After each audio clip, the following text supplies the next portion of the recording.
Welcome one and all, it's time for yet another Warhammer, the Age of Sigmar tournament report. Stormcast are back. Back in the saddle, back in action, back on the wagon. Kind of. Yeah, that makes sense. On the Storm wagon. How about that? Here we go. 2,000 points of Stormcast. TSN Arena. Realms 5. From the recent batch of Age of Sigmar tournaments. This is number 5 in that series. And now that the Stormcast are back, what have I done to tweak my list since last time? Well, this is actually a wild, untested idea. My thinking is, Stormcast lack a little bit of rend. So what I would like to do is get rid of all-out defense entirely. Just do away with it, because it's the bane of my existence. So, you'll see that I've got 4 small units of Grandhammer Annihilators. The plan being, you can only all-out defense against one of them, if you're even allowed to at all, because we've also got Tempesters in there to potentially shut down all-out defense in the combat phase as well. We've also got the Paladors, who do most of their attacking spread across 3 different phases, so that's also anti-all-out defense. And then, just for an extra bit of hard hitting, we've got Prosecutors in there. We've got Taunus the Redeemed to unlock a Vanguard unit cheaply and potentially help out in combat as well. And we've got a Knight Relictor with the ability to auto pray once per game. And the name of that ability I always forget. Let's just have a look here. So he's got the Beacon of Azir and Legendary Tenacity, so he can come back to life on a 3-up. And he can also auto-pray once per game to teleport someone out of harm's way. The thinking there is obviously he can do the whole recycling thing with the Paladors or the Prosecutors, send them in, have him nearby and teleport them away. Whether that's always going to be an option, we shall see. Now, this is quite a limited number of units, so these 4 are obviously going in the sky, the Annihilators, so no one else is actually going to be able to go in there at all, which could pose some issues. But we do have the teleport chamber and the translocation prayer as well. So I'm also using Sentinels of the Bleak Citadel to give the Prosecutors a 5-up ward save. When I remember it, you'll notice that in one of the games I actually start putting a little token next to them to remind myself that they have that ward save. Because they should just get it pretty much all the time, because they're the only unit on the table that's going to be eligible. I'm not sure whether Taunus the Redeemed can use it. I'd have to check. And what else? Oh yeah, battle tactics. So we've got Restless Energy and Intercept and Recover. I've ditched Master the Paths for the time being because I was finding that quite difficult to score at times. Stuck with Restless Energy, just very easy for Stormcast to do different things in there. You can take objectives off your opponents, you can easily take the ones in their territory, and that should be 2 that are quite easy to score. Intercept and Recover, I'm giving that another run out, and we'll see how that goes. I'm not super confident in that, but I have got long-range precision hitting. We've got super long range on the Paladors and the Prosecutors, and Annihilators dropping down all over the place, so hopefully I'll be able to get in and amongst any part of the enemy's forces that I want. We shall see, though. And let's have some nice close-ups. There we go. Lovely feathery action going on there. Lovely eyebrows and painted eyeballs on my Stormcast. We've got LOL in the chat. Good evening. Oh, before we go into game 1 as well, I'm also going to give a special shout out. One of the players from the event, Jamie, who is apparently the world's biggest fan of this channel. Now, he may not have actually said the world's biggest fan, but I just inferred that from the level of enthusiasm, I think. So, another one of the Stormcast players from the event. We didn't get to play each other, unfortunately, though. So, maybe next time. Okay, we've got Life Cycle in round 1. So, the way this one works is you have these 4 objectives, like so. Little places of power all over the place. And after the first round, so at the start of round 2, one player, whoever is the underdog, will pick one of these 2 side objectives here to be the primary, and then it cycles its way around clockwise over the rest of the game. So whichever one is the primary is worth a decent amount of points, and then each secondary is worth a smaller amount of points. but it's not like a massive amount of points you get for fulfilling that part of it. So all the objectives are still worthwhile, because you get 4 if you control 1, 2 if you control more than your opponent. So that's where you get the bulk of the points from. But then you can also get 2 for the primary, and then 2 if you hold each of the secondaries as well. So slightly less than half the points available for that part of it. And in the first round, you get those bonus points if you control the 2 side objectives. And it's a Stormcast Storm off in the first round. And you'll see my deployment is going to be very similar in every game. It's always going to be the 4 Grandhammer Annihilator units in the sky, because obviously we're going to have everyone else on the table, because we're not allowed to have anyone else in the sky, sadly. And let's have a look at the opposing list. So you can see immediately there's a unit of Prosecutors, small unit. We've got some Vigilors. We have got some Reclusians, 2 units of Reclusians reinforced. We've got reinforced Long Strikes. We've got another unit of Prosecutors, this one reinforced. We have got Iridan the Witness, the Scourge of Gairan version. Let me just open this list to make sure I'm getting everything correct here as well. I'm on the page with all the lists here. There we go. So it is also Sentinels of the Bleak Citadel. And there is actually a wizard. There is... Let's see who we've got here. So we've got some manifestation potential, I think, in here as well. So Iridan the Witness, and the other hero is the Lord Veritant, with Beacon of his Ear and Legendary Tenacity, same as my Knight Relictor. And is there anything on here I can see that I haven't mentioned? I think that's it. Iridan the Witness is the General. And there is a portal as well there. So, you'll notice that everything is on the table right at the start. Not in the sky, which is controversial. But I don't have long strikes. I don't have any long range shooting at all. So, putting these guys down on the table isn't as wild as you might think. For me to get to them, I would have to go through 2 units of Reclusians. And the way my army beats you is by using non-core abilities to make you easier to smash. And Reclusians are very good at ignoring non-core abilities. And I think it's even better when Iridan the Witness is in there. So, things like the Annihilators charging in, and then on a 3-up... when the Annihilators charge in and roll an 8 on the charge, they then have to roll a 3-up to ignore the Strike Last effect. Or, for example, Taunus the Redeemed going in there and giving them -1 to hit, they'll ignore that on a 3-up. And the Tempesters, meaning that they can't use all-out defense by shooting at them, they can ignore that on a 3-up. So all those little things that are supposed to supplement my main fighting force are not going to be in play in this game. So, when you have a Stormcast off, like we have here, do you go first or second? The usual logic is to set up in such a way that you've got all your important things screened off and go second, because that way you're not going to get doubled, and if anyone gets doubled, it's going to be your opponent.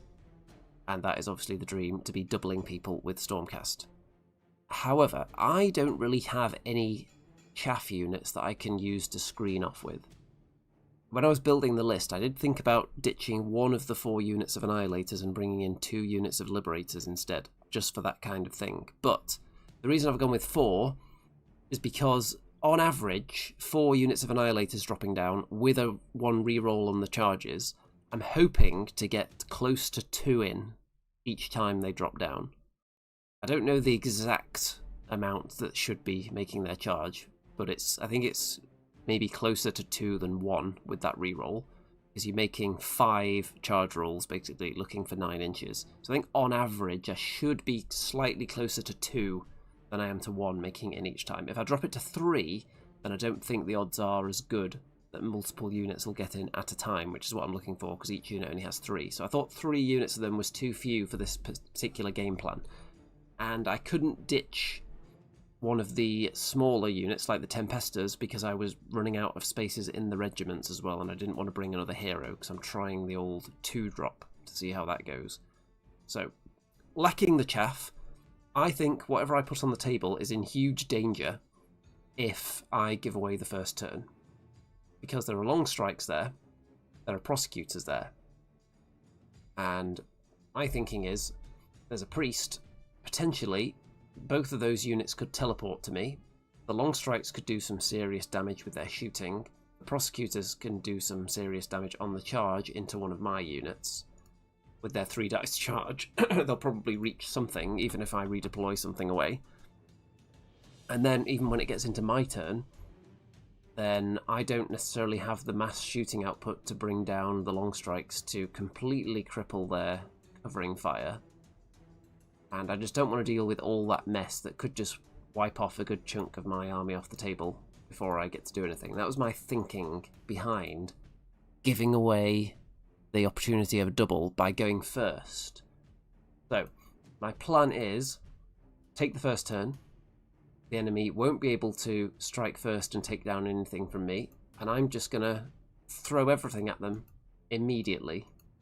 Try and crash in there with all my annihilators and just break through, get into the long strikes, hopefully, by clearing a path so I can pile in towards them and get them in combat as well and start trying to kill them. Just throw everything in as much as possible into this small little bundle of Stormcast up here.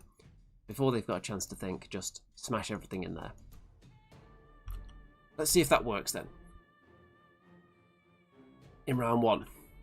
Well, it kind of does work to an extent. So I only managed to make one of the Annihilator charges. You can see there's just one unit in there. I got my Prosecutors in, I got the Paladors in. So we've cleared out most of the Vigilors, there's one left. Cleared out an entire unit of Reclusians, there's only 4 left in the other unit. And I got the long strikes in combat, but I wasn't able to actually put any attacks into them yet. I've got them tied up, which doesn't really affect them too much because they can retreat and still shoot, but if they retreat there's a chance one of them will die on the way out, so it will limit their output slightly. You can see I had Finest Hour on the Prosecutors and All Out Attack on somebody around there. Just threw everything in, and Taunus the Redeemed is here, the Annihilator's over here. This Annihilator unit turned out to be closest to the long strikes, so they had to eat covering fire. And I had to choose someone to be the closest, basically. And it ended up being this unit of Annihilators. So they ate the covering fire. And I don't mind so much whether when these guys get shot. There's only 3 of them. So worst case scenario, if they get wiped out, it's just 180 points. It's not like a 400 point plus unit, or like the Paladors that are 500 points. It's not a really expensive unit, each one of these 3. So you can be a bit more frivolous throwing them around. Tobler says, both Stormcast Eternal lists show that the tournaments you compete in don't seem to be too meta-heavy. I like that. Some people at the events are definitely like the high-ranked teams players, but you also get a lot of other people there as well who don't necessarily go in for all that nonsense. And my Stormcast collection, just speaking personally, I don't feel like I can run the same thing over and over again just because it's competitive. Because when I take them out of the cabinet and I look in there, I could make 3 or 4 other complete 2,000 point lists without using any of the same models because they've got so many. But I kind of have to cycle them in and out just to justify their existence. I don't like using the same thing endlessly. There are times when something is so good that you have to take a bit of it every time. Like long strikes have generally been good enough for their entire existence that you should always take some of them ever since they were first launched. But none for me here. And you can see that all these Annihilators failed their charge, unfortunately. And I'm keeping my Priest by the terrain. So I can actually bring up this game as well in the app here, so I can tell you exactly which tactics were scored and when as well. So let's fire up that game, shall we? Here we go. So, in the first round, I started and I held an objective and held more than the opponent, but I didn't hold these 2 objectives. I didn't try to go for the big score early on. So 6 points. And how's my opponent going to react to this? Turn 1 for... Hold on. Oh yeah, because I also got part 1 of one of the tactics as well, because I took this objective off the enemy. So that's 11 points in total. Now, into the enemy turn. Enemy long strikes teleport away. I can't remember if it was the priest doing that or whether it was the faction terrain that they moved through, but they've popped up over here onto an objective and they're going to start shooting people, as they like to do. And 3 prosecutors land behind the Paladors. You can see that the Paladors don't actually suffer too badly as a result of that long strike shooting. I actually made some good saves there, I think. So they didn't accomplish that much. Then 6 and 3, all the prosecutors get stuck into the Paladors. And that's about it. So it's not a hugely impactful turn, except the Paladors were killed eventually. The middle is still kind of up in the air. I've still got a decent number of models in there. And I've got all my Annihilators ready to go. So, the priority roll. On average, it should stay with me because I went first. And if it does, what is going to happen? Well, I'm going to be able to get these Annihilators in. I'll try and rally this unit probably to try and get one back. I'll move towards the long strikes and I'll make sure to put something there that I don't care if it gets shot closest to them. Maybe Taunus the Redeemed, perhaps. He could go that way. And then hopefully get some Annihilators into them. More Annihilators cramming into either the middle or into the prosecutors. And I could also bring back 3 Paladors and use those to try and maybe bring them in here. Look to either charge prosecutors or long strikes with them as well. Just give them less options to redeploy if the Annihilators are going around that way, for example. If the enemy goes next, then long strikes probably kill something. And all the prosecutors just get stuck in and start wiping out this lot. So, very big priority coming up. My opponent only scores 4 points for no tactics scored there, but does get the double turn. So, no tactics allowed for my opponent, but does get the first crack at round 2. So, this is where the primary objective starts, which is me choosing, even though I have more points because I've been thrust into the position of the underdog by my opponent taking a double turn. So I've picked the one that I'm currently sitting on to be the primary objective, which seems to make sense to me, because I'm also in a position to fight for this, which is going to be the primary next turn, and I'm not really in a position to do anything about this one yet. So, with various shooting attacks and spells and such, you can see that this Vigilor is now on his own. Everything's wiped out from there. Then we've got prosecutors getting ready to charge into the Tempestors. One of them goes down to shooting, despite all-out defense. And prosecutors into the Tempestors. We've got more prosecutors getting stuck into my prosecutors. We've got Iridan the Witness charging in as well. Represented by base because he's too pokey, especially in amongst all these very pokey wing fellows. Prosecutors take out the Tempesta, and all my stuff is cleared out in the middle. So, I'm down to Taunus the Redeemed, and maybe a priest somewhere. So, that priority roll has done it for me, it looks like. So, that is 10 points for the enemy, but I barely have anything left.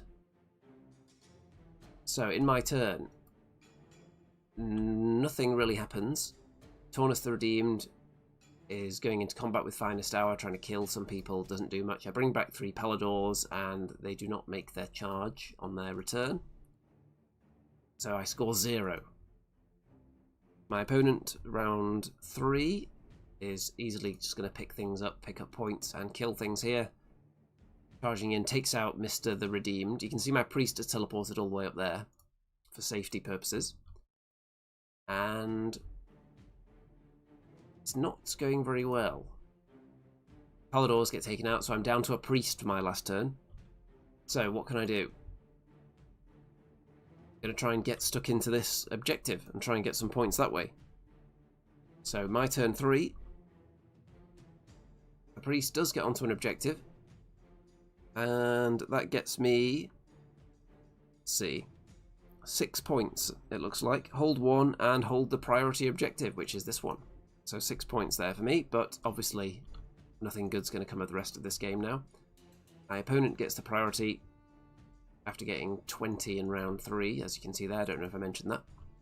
Round 4 is obviously just going to move about to mop up the battle tactics, which are, let's see, Master the Paths and Scouting Force, by the way, if I didn't mention. So it's just advancing up onto all the terrain to mop up the final scoring on all those, and converging on the priest, covering all the objectives, killing the priest, and that is about it. So it was essentially game over on the turn 2 priority roll. I think we were both in such a position that whoever lost that was in a very dicey situation. And so we've only got ourselves to blame for setting it up that way, really.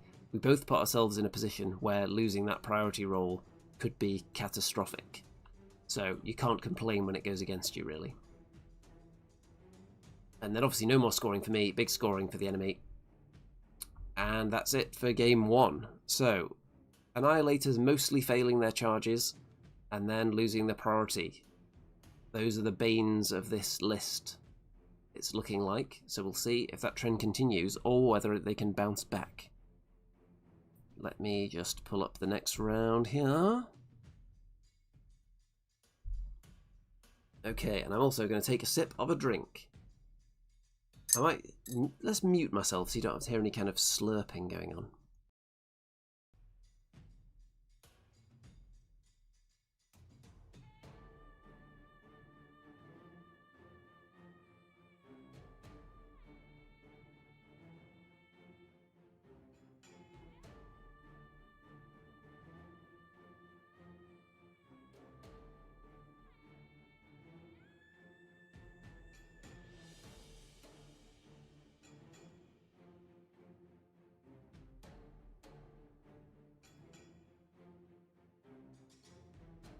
Now when I say a sip of a drink, I of course meant the entire drink. So, moving on to the next round, the life routes. So, the way this one works. Units that are controlling terrain features can generate life points. And you build up those life points over the course of the game, and you then can score victory points based on whoever has more of those life route points in the scoring phase. So, you want to get those built up early, because while the terrain doesn't stay controlled, you do keep the points for the whole game. So if you are on 5 pieces of terrain in round 1, you get those 5 points, and then those 5 points will stick with you and only be added to as time goes on, even if the terrain is then controlled by someone else or otherwise abandoned. And then that's accounting for 2 victory points each turn. Everything else is just fairly standard. You want to control an objective, and you want to control both of the objectives, because there's only the 2. And it's against the horrible, the vile, the Lumineth, who I had experience against a couple of weeks ago, and when I was playing with the Sons of Behemat, and my experience was that Lumineth don't have to roll dice to do any of their abilities, and each turn they just pick a way to beat you, and it just happens, again without a dice roll. So that was my experience playing them last time, and their rules, I don't think they've changed too much, if at all, since then, but there is a bit more to it than that. But in one of the games later, you'll see that I played against an army that has also a lot of very cool rules, but there's a dice roll attached to all of them, and a lot of them tend to fail. So I'd wonder how GW decide which armies just get to do everything because they feel like it, and which armies get to do things on a 3-up constantly. I'm thinking, who has to do a dice roll for all their cool stuff? Cruel Boys? I think everything they do is on a dice roll, isn't it? And who doesn't have to roll dice for anything? Let me know in the chat there which armies rely on having to 3-up everything to get their cool rules off, and which ones just declare that the rule happens, and that's the thing that happens now. Let me know. So let's have a look at the Lumineth list, shall we? Gonna crack that open here. So we have got Spell Law, Law of the Awakened Realms, Manifestation Law, Manifestations of Heish, Battle Tactic, Wrathful Cycles, Intercept and Recover. So we've got a Skinari, or Sinari, if you will, Enlightener. We've got, that is the General with Silver Ward and Flawless Commander. I can't remember who that one is, though. And then we've got, in another regiment, the Light of Eltharion, who I believe is this fella over here that teleports around the place into combat whenever he feels like it. There is a unit of reinforced Venari Sentinels with their horrible bows. There is a reinforced unit of Venari Wardens at the front there with the long pikes. And there is a reinforced Venari Blade Lords, which are the sword-wielding maniacs on the flank here. And then in the next regiment, there's Lyrior and another Blade Lord regiment, or another Blade Lord reinforced unit, and a Venari Lord Regent. So I think Lyrior is this one, and I think the Enlightener is on foot somewhere in amongst the rabble. So I reckon it's that thing there. I reckon that's the Enlightener. But don't hold me to it, because I haven't played against these guys that much. So, what am I expecting from this game? When we look at this setup here, only 2 objectives, which I don't think is good, because obviously they want to stay in this compact formation. They're going to be able to pick the best way to beat me in each battle round, and whether that's reducing my charge rolls or giving me negatives to hit, and putting these things on certain units that are on the outside of the blob, and advancing the blob up as one, protecting its flanks, so I can't land in amongst them. Then the fact there's only 2 objectives means they don't really have to spread out to score, because they want to stay together to keep all their buffs and their synergies, and to prevent me from landing in amongst the meat, particularly the Sentinels. They're definitely a good meaty centre for this Lumineth sausage roll, if you will. Everyone else is the puff pastry on the outside. Then, in order to get through that, I'm going to have to get into some of these harder hitting units that are going to have some horrible abilities that are going to make me less likely to chew through them. So I feel like I'm going to have to slam a lot to get through to the meaty centre. And even when I do, there's a lot of other stuff there that can do some damage. These Blade Lords are pretty tasty. You've got this guy, who is the Eltharion, who's going to be jumping into combat. So I've got to be careful about not undercommitting, because I could get outnumbered rapidly if he gets in there as well. There's probably going to be some horrible strike first kind of stuff going on, and not too confident, but we shall see. If all the Annihilators drop down and make all their charges and give strike last to everybody, then I think I would just delete all of them anyway. So that's relying on making 4 9-inch charges though, so very low chance of that happening. The Paladors up at the front, but hugging this piece of terrain, so if anyone looks like they're about to shoot them, I can redeploy an inch and get closer to that terrain. Prosecutor's hiding at the back, and you can see I've put treasure on these units here, so the enemy is going to try and intercept and recover them. I think I've also got it on the Paladors, not the Prosecutors, because they're very fragile with not many wounds. Okay, into round 1, and my opponent was 3 drops, so I chose to give away the turn, because now I am looking for the double. So they all start moving forward in their big formation, not giving me much chance to land behind them, as you can see, because there's a couple of characters lingering back there. And the good thing about the Eltharion, the Light of Eltharion, is that instead of having to hang back and just wasting the potential of fighting, you can hang back, and then when the combat starts, you can then just teleport straight into that combat. So you were denying the deep strike behind you, but you're still a threat to jump into the combat. So, not much happens, a bit of an advance, and 7 points. So these are the life root points there. 4 of those have been scored, so I'm just keeping track of them underneath the turn marker here. 7 points for the first round. Into my turn. I decide that I'm going to throw in the Paladors and the Tempestors into the front unit, try and get that thinned out. And I'm going to wait and hold off on the Annihilators for a little bit.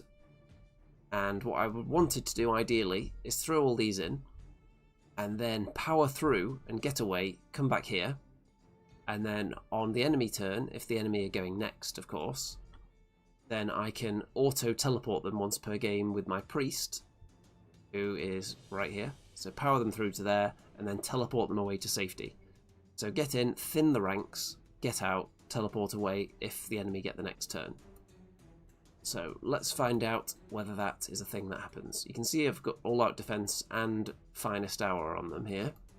So it would suggest that the enemy have an ability to strike before me, because they're mean like that. And there's the old Eltharion gets in there, teleports himself into combat. And you can see I've killed quite a lot of these, and I do manage to power through, but both the Tempestors get killed by Eltharion though, so he's just a beast.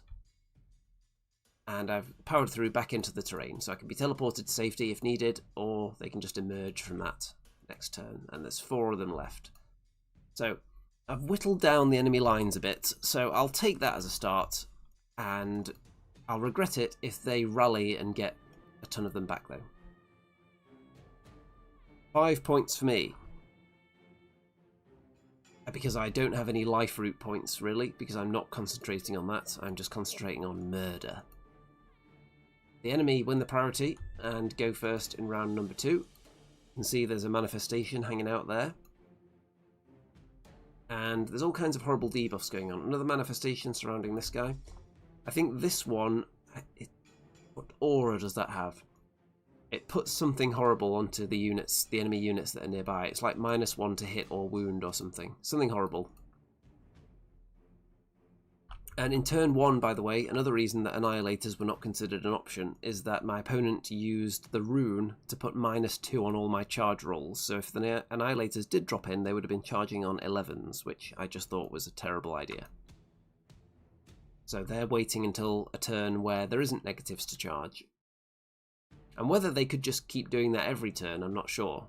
Because the Annihilators just don't get in the game without a double turn if they can keep spamming the -2 to charge on everybody.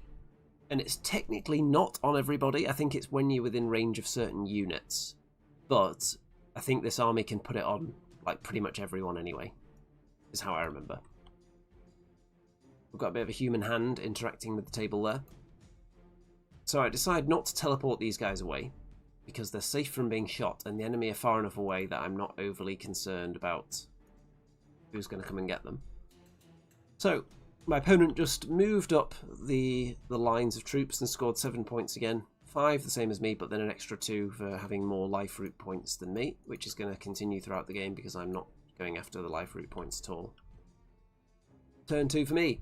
So this time we drop down the Annihilators now that they're not -2 to charge, throw everything in, finest hour prosecutors, teleport to the back, get stuck in, get into the Sentinels even, pile in the Annihilators, and because they've made it in, obviously they've put Strike Last on someone, which was probably these guys, the Blade Lords, and then got into the Sentinels, which is the dream. Paladors back into the Wardens at the front, and they've done some good damage there. Taunus the Redeemed is just hanging out, failing his charge, and all the other Annihilators are hanging out, failing their charges. I thought I'll spread them out so they can also charge faction terrain and manifestations, so a lot of that stuff just can't redeploy, so I'll have a good chance. But still, the 2 units up there failed as well with their 9-inch charge and a 9-inch charge there, so just 1 unit of the 4 made it in. But if I get the double turn, I am extremely confident here, because if you look at this situation, the Sentinels are locked in combat. There may be a way to walk them out of combat, even if I get the turn with a spell, but even then it's going to be a covering fire, so I'll be able to dictate which unit is closest to them at that moment. And I'd probably make it someone I don't care if they get shot, maybe Taunus the Redeemed to try and get closest to them. The Annihilators are going to start moving in, and you'd expect pretty much all of them to make a successful charge next turn. Maybe 1 you'd expect to fail, maybe this one. If, for example, let's say these 2 move up 4, can't redeploy all of this, so they should get in. These guys should get in here, start smashing the terrain, killing the wizard, and some of the treasure will disappear, but I think the amount of killing I would do if I got the double here, I think it would be worth it for that. If the enemy get the turn, I'm concerned that some of my powerful units that want to fight will just get shot to death. So let's find out. Who's going to get it? 5 points for me. Who's going to get the next turn? And it's the enemy. So, I'm not sure if I've won any priority rolls yet. But we'll see. Okay, so the Sentinels get themselves out of combat. Blade Lords getting stuck in. Wardens are still in there. These ones are coming down towards the Paladors. And you can see that the Paladors get killed. I think they actually get shot by the Sentinels, because the Sentinels were hoping to shoot the Annihilators up there. But, of course, this is a piece of terrain that's going to block line of sight, so not all of them would have been able to shoot, so they decided that was the better option, to shoot the Paladors. And... or... did they? I may have actually just teleported them away at the last moment instead. Yeah, I think they end up shooting these Annihilators, actually. So they're closing in on Taunus the Redeemed. And... those are some nice armor saves there, for me. Yeah, they do try and shoot down the Annihilators, the Sentinels, with all these million shots. And those are the saves I made. So I think I would have been on 5s, would I? Or was it 4s? Maybe 4s, if they're -1. But barely failed any out of that huge batch, which meant one Annihilator is still alive, for now.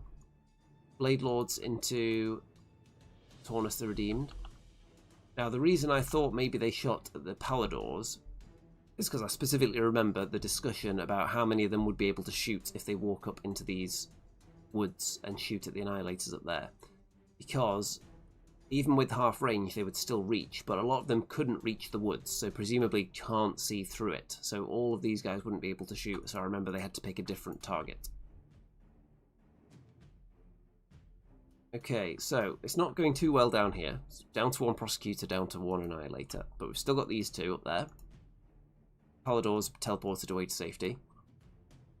And then everything drops here as well. But we've still got these Annihilators as well. So, considering I didn't get the priority I wanted, I've still got a few hard-hitting units to come in. You can see the enemy are now onto this objective though, so they're going to start scoring bigger. So that's a 20-point turn for getting some battle tactics as well. And in my turn, let's see what we can do. Smash these Annihilators in. Start trying to bring down that terrain and kill the juicy centre, which is this character, and get their treasure. The other Annihilators move up, one of them with Finest Hour, and... hold on, was anyone in there? Let's have a look. So the Wardens were in there. The Sentinels moved away, but I did get in with one of my units of Annihilators into the Wardens and finish them off, so they are dead. The other ones, of course, failed their charge, because, of course, they did. So I'm just going to continue scoring 5 points for the time being. Into round 4, and I actually get the priority. Now, I think it's a little bit late to be getting the double turn, because everything from the enemy side has already scored what it needs to, and I don't have that much left. But of course I can bring back 3 Prosecutors, I can get the remaining Annihilators in, destroy the faction terrain. You can see there's 1 Annihilator left here. Get the Priest in, just throw everything in, take out, I think it was the Sentinel unit, so completely obliterate them. So you can see, when I do win the priority and get the double, things disappear, because once the Annihilators have already landed, they have a much greater chance of making their charge. So, managed to score 10 points. Which is big, but I don't think it's going to quite be enough. But you can see, had I got that double earlier, it could have been even more devastating when I had more of my stuff alive as well. So, into the enemy turn 4. And Blade Lords, we've got a little bit of manifestation there. We've got this guy running around, putting out casually -1 rend onto my units. And we've got these Blade Lords over here hanging out on this objective as well. And Oh yeah, the reason I scored 10 in the previous round, by the way, is because I got part of one of my battle tactics and I was so far behind that I was actually allowed to do that even with a double. Which tactic was that? I think it was just take an objective off the enemy, wasn't it? Because I don't think I've got any of the treasure units, or have I? I may have done, actually. May have been treasure that I took. Or do I actually have this objective? Who's got the treasure anyway? This guy's got one. I think one of them got deleted because I took the double. And the other one I feel like is on the wizard who is hiding. This wizard. I think the wizard deleted the treasure. So, moving on. Blade Lords. Moving in along. So, all these Blade Lords I would think would mince a lot of my army now. With the two heroes down there as well. Let's see if they do. Well, not much yet. These guys don't actually get in just now. But my opponent scores 20 again. Because is able to complete the battle tactics of the next bit of Wrathful Cycles and Intercept and Recover. I don't remember if one of the treasure units was actually killed this turn or whether it was just from last turn and then was cashed in this turn. So another 20. And my opponent gets the double into turn 5 as well, so it's just going to wipe out everything I've got and then just win. And you can see we're down to a Palador, and then the Palador's dead. We're down to 1 Annihilator. And 10 points, the maximum you can do, because no battle tactics if you take the double there. In my turn 5, nothing really I can do because everyone's dead. And that's that. So, that is a loss, obviously, looking at those scores.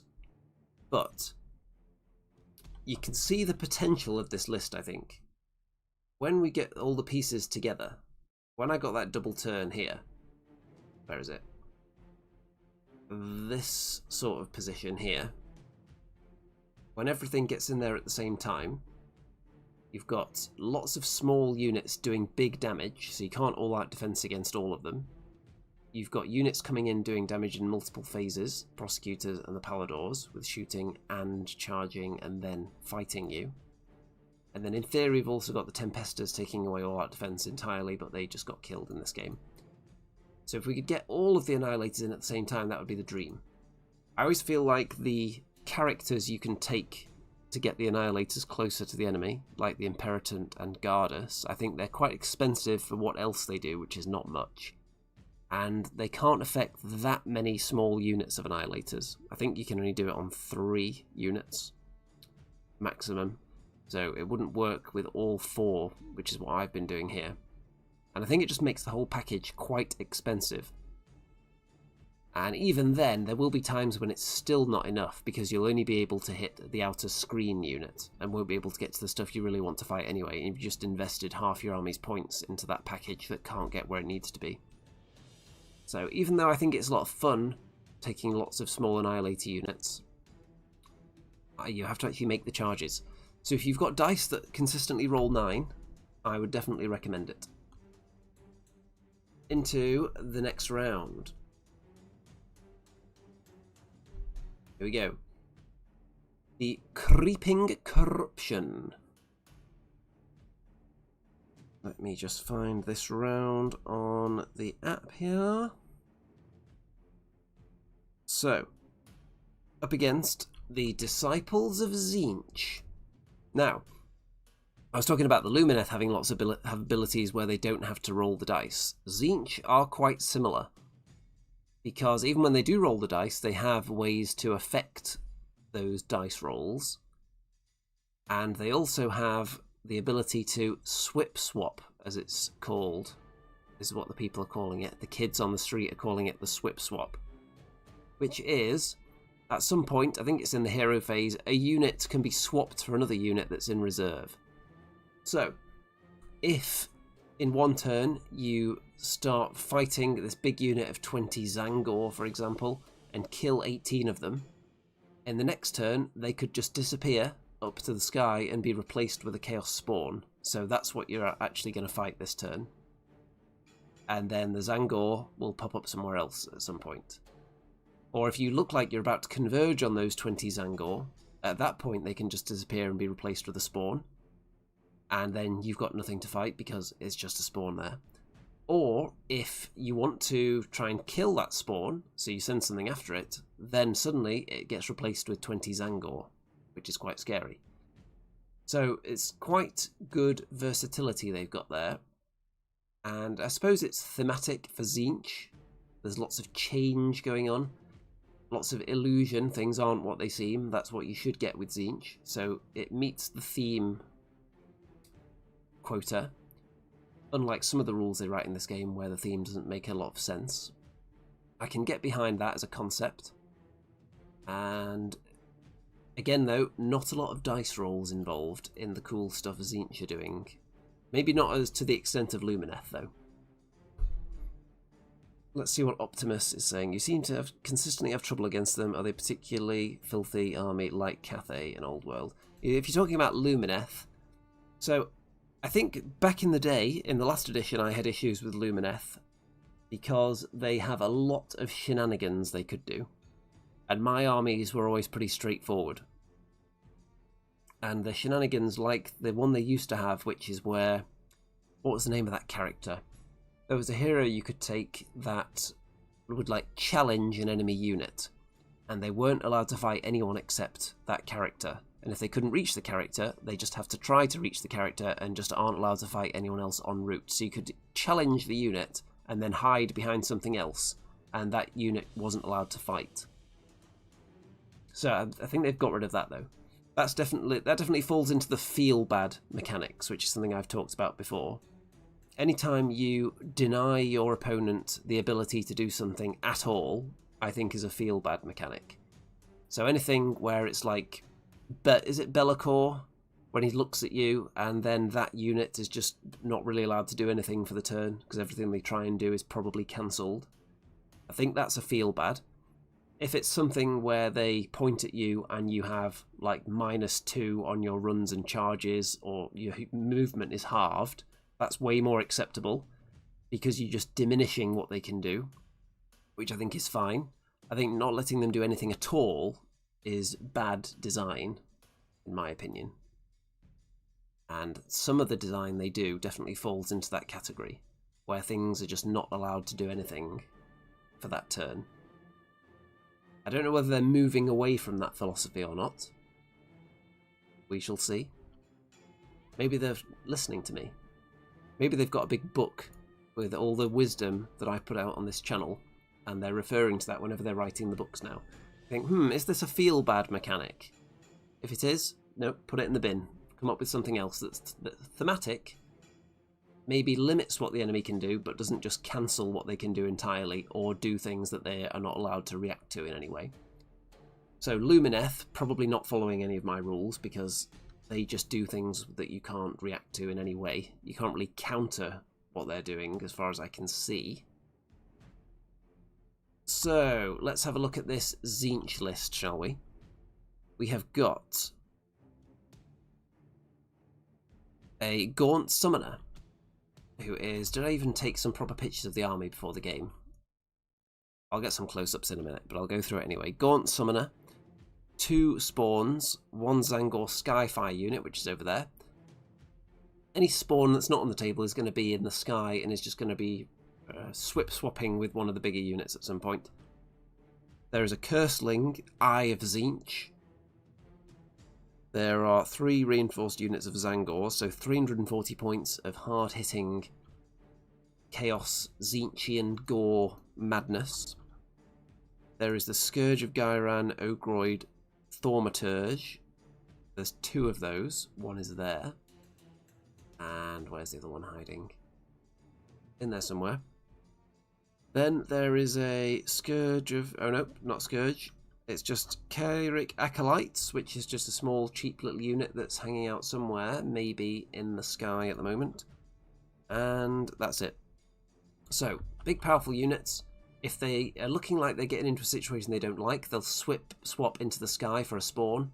And if the spawn is getting into a situation where a big unit would be useful, it'll swap into one of the big, scary units instead. So it's very hard to pin them down. Also, their faction terrain can move, and you have to destroy both pieces of it to stop it from being able to do that. But it can move in my movement phase as well, and it can just teleport around. So if I try and attack both pieces, one of the pieces will just teleport away. So unless you're covering the whole table, it's really difficult to get to grips with not just the faction terrain, but the whole army in general. So, turn 1 for me. I choose to go first because I asked my opponent how many casts the army has, and the answer was 7. So I thought there's going to be loads of spells here. Once they go off, there's going to be all kinds of horrible buffs, and I just won't want to go near the enemy at all. There's going to be manifestations popping up, preventing me from landing anywhere, covering the whole table. So I should just go first and try and smash everything. So let's see how it goes. The Paladors head off into the top corner to go after some of the... Let me see. I think that was the crummy unit of just the 10... Yeah, I think that is the Acolytes, so just the cheap unit, and I thought I'll get straight into them first with the Paladors, and then I'll put the Annihilators all in this terrain here, so they can't be shot. So even if I fail my charges, they would have to charge me to kill me, and then I'll get some nice 9-inch charges on them all. Now, Annihilators, also a reason that they're kind of a trap in list building, is that when they land, it sounds good, that they might do D3 mortal wounds to the enemy. But it depends what that enemy is. If it's a long string that's coming towards you, and you do D3 damage, and you kill the closest model, all you've done is given yourself a much longer charge. If it's a Mega Gargant, for example, then it's fine, because you're just going to be wounding it rather than removing models from it. So, you'll see that all of the Annihilators failed their charges. I think this unit redeployed, and over here, I just failed the charges. And... yeah, there you go. So all the Annihilators are down in the woods, so they're not going to get shot, but they also all fail their charges. We've got the Tempestors on that objective there. And Prosecutors still just hiding, so I'm not ready to throw them in yet. Now, the thing with a couple of models being alive in this unit is that they can be swip-swapped for 20 Zangor now. If I killed the whole unit, you obviously can't swap with that. And when they do swap, they can be way closer to you than if they were to just pop in from reserve in the standard fashion. But I do get a 15-point round 1, though. Let me just open up that game here. And then I can keep on top of the scoring situation. So, I did get part 1 of a tactic taking this objective off the enemy. That's a decent start, 15 points in the bag. And you can see that those 3 Acolytes were immediately replaced with 20 Zangor, as expected. So that is not ideal. And obviously they can appear right next to me, 3 inches away. Which is wild.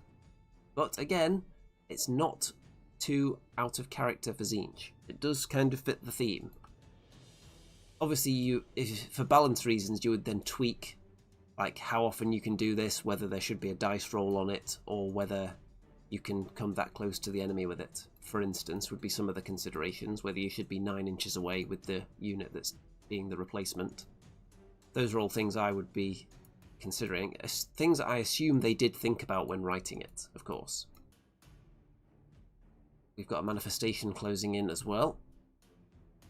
And everyone else is just kind of bunkering around their characters at the back because they don't want any of these treasure-carrying characters to get murdered, obviously. That would be wild. And more Zangor are coming towards the Paladors there as well. Skyfires shooting at the Tempestors do some damage. Can't shoot the Annihilators because they're in the forest. I redeploy the Paladors this way to get away from that unit, so maybe I'm only going to be facing 1 unit instead of 2. And a lot of failed charges happen.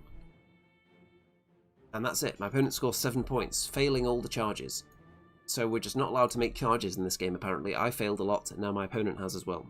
They weren't necessarily easy charges. That one was obviously very difficult, and this one was probably like 7 or 8 inches, which was failed. So, who's going to get first crack at round 2? It is my opponent, who is taking the double. So there's not going to be any tactics there. And immediately, oh, by the way, the spells are being cast through the faction terrain, and keep trying to turn my prosecutors into a spawn. But they have the non-core ability Ignore, which has been succeeding very well so far. So all the Zangor are moving in again on the Paladors, and the two Acolytes that were swip-swapped into reserve have now dropped down onto an objective. So you can see how it's very strong. It's effectively a teleport. All the Zangor, of course, get in and clear out 500 points of Paladors quite handily, with one of the Ogroids as well there. So not ideal, and look how far away everyone is from the Annihilators now as a result of them having 2 turns to walk away from me. I've put my Priest there as well. I counter-prayed to put him into the woods because when on my turn then I can teleport 1 unit of Annihilators somewhere more exciting. So 10 points for my opponent there, maximum because no tactics can be scored yet. Into my turn, I teleport some Annihilators with the Priest up near the enemy faction terrain. One piece just disappears from over there down here. The Prosecutors and the Annihilators are spreading out. Now, enemies that were... Let's see. I don't think there were any enemies here. But the Prosecutors are working their way up with Finest Hour. I can't remember if there was anything there for them to actually kill, though. The Annihilators are just spreading out towards the enemy. Things that I would like to try and charge. This unit had a long charge available on the relocated faction terrain, which would have been very nice because I could have punched that in the face and also got close to the enemy in case I get a double turn. But as it is, I do score 13 points though, because, let me see here. Yeah, I was able to kill one of the treasure units, I think. Was I? Yes, but who was it? I think I got into... Let's have a look. I thought this guy had died, but he's still there in the photo. Maybe he's just been moved. We'll find out in a second if he's still there. And, oh yeah, you can see, obviously. Yeah, they're getting to him now, he's dead. So they do get in there. And then my opponent goes first in round number 3, so no double. And is mostly going to pick off my units of Annihilators one at a time and stay away from the ones that aren't wanted for an engagement. Skyfires popping up over there, and now here. And the Swip Swap, I'm not really capturing that very well with the pictures, but units are just disappearing, being replaced with other things, and then dropping down in various places. And I think when they drop down...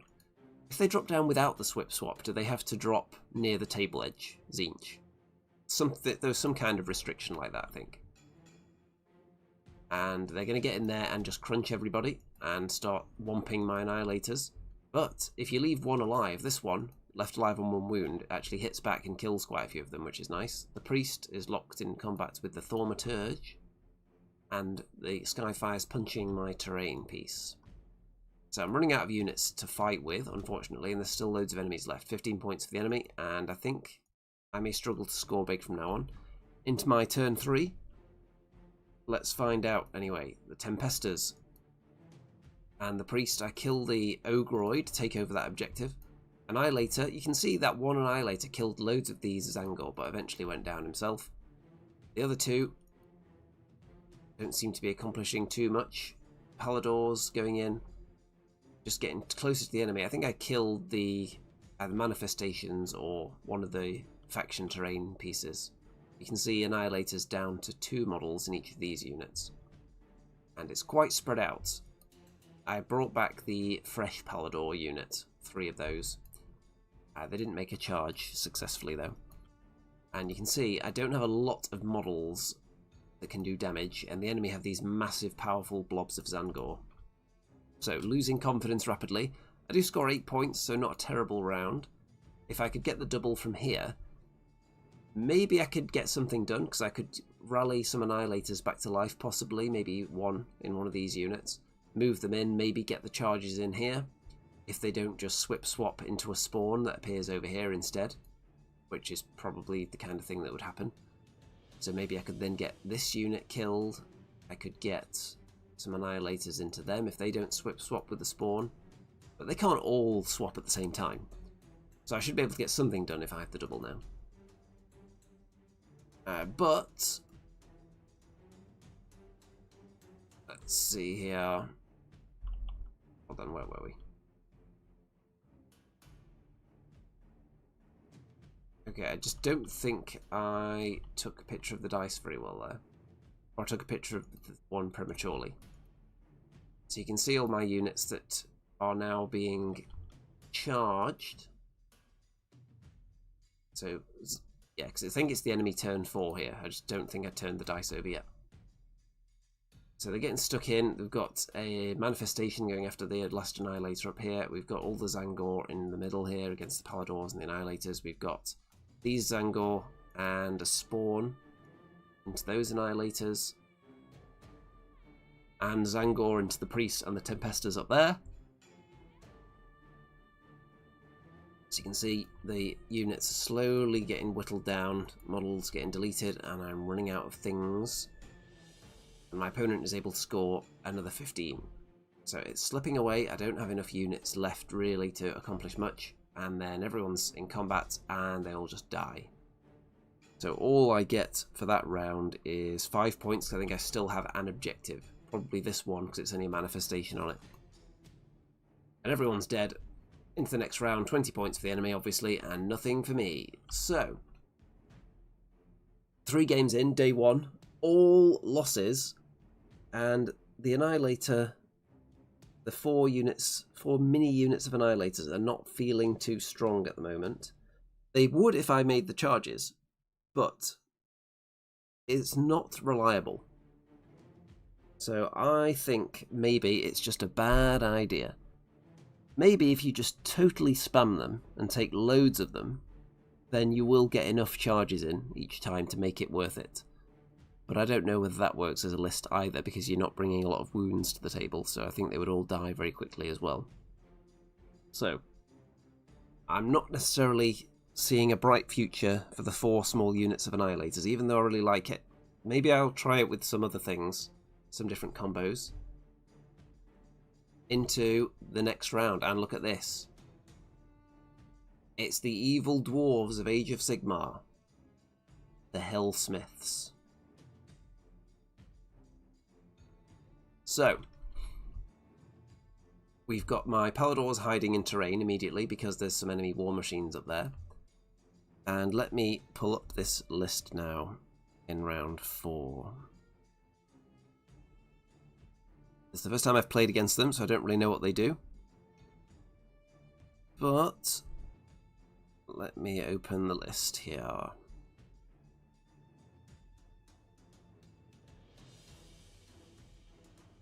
And is it letting me look at the list? It better be.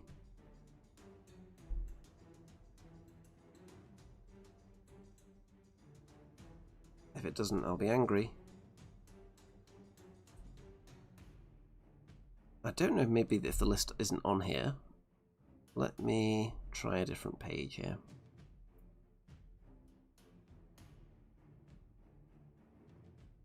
No, I don't want to look at the player's profile picture. That's silly. Why would I want to look at that? Lists. No, no lists to see here, it says. Okay, so let's just fly blind. We've got this. It's a big fighting cow with a 2-up armor save. Very scary. We've got the big Taurus with a wizard on it. We've got the spear infantry, a unit of 20 of those right at the front. We've got blunderbusses, a unit of 10 of those. We've got 1 rocket battery and 1 mortar. We have got the wonderful centaurs, and we've got some hobgrots, or hungbots as they obviously are. So we'll see if they get hung out to dry in this game. Also got some manifestations immediately. So let's have a look at the wide chart and talk about my tactics here. Now this is the linked ley lines. So you want to hold the objectives in a line, that way or that way. And that's how you get the maximum. My plan here is to not get shot. And I want to, ideally, because the enemy can build up these demon points that they can get from being defiling terrain features, I think, and then at the start of the battle round they can dish them out to certain units. They can reallocate them with certain characters, and then they build up the power of the unit. So if you put them on a particular one, I think the blunderbusses get extra rend, possibly, if you put it on those. You get extra, like, charge distance or extra attacks or that kind of thing. I know that this cow, I don't really want to be fighting that with a hero, because if it's fighting a hero, I think it gets to fight twice, which is terrifying. And it also gets strike first as well, I think, if it's got its little matey wizard next to it as well, who's hiding down there. So, don't want to deal with that nonsense. But I want to get into the meat again. Like with the Lumineth, when I wanted to get to the Sentinels, it's a similar kind of thing here. There's shooty stuff at the back, very dangerous. These Centaurs are very good on the charge. If I get to charge them, I think they'll die. The armor saves aren't necessarily good on that unit compared to, for example, this guy with his 2+ save. I think they have decent armor across the army, decent saves in general. And it's going to be tricky. So we'll see what I come up with anyway. Linked ley lines, there we go. First round. And I believe that I've got my opponent to go first. Got the Paladors in terrain though, so they're not going to get shot right at the start of the game. And you can see that when the Tempesters suffer some shooting, they just make their saves. How do you feel about that? Very nice. So my opponent moves up onto an objective, scores 6 points. Let me just open up that page here. Turn 1 for me. So, you can see that there is an ability on this unit. I think it's a once per game 2-up ward save that was given to them for this turn. So that says to me, do not waste your time throwing 4 units of Annihilators into them, because that's not going to do well. So hold off on the Annihilators, hold off on everything, just don't attack anyone for a turn except maybe this thing. So I put down 1 unit of Annihilators to try and charge the cow, and obviously if they make their charge they put strike last onto it, so even if it has strike first it would then be strike normal, so I would be able to punch it, hopefully destroy it with 3 of them, and that would be that. But they didn't make the charge anyway. Paladors just hanging out still on the terrain, just staying back, not throwing anything forward yet. Because I don't want to walk into that wall of 2-up ward save, so I'll wait till next turn. And the battle tactics, by the way, for the Hellsmiths are intercept and recover, master the paths. So they want to kill one of my heroes, so I'm keeping my heroes safe. I don't want any points being given away willy-nilly for them. I can see we've got quite a few people watching live, not commenting, I notice. Obviously too enthralled and enraptured and ensnared by my wisdom and absorbing it. Form any thoughts of their own in text form. So, one of the Tempesters is getting shot and dies, but we've still got 1 alive on 1 wound by these blunderbusses here. My opponent goes first in the second round, as you see there, which I don't mind because I might get a double. 2 into 3 is a very good time to get a double.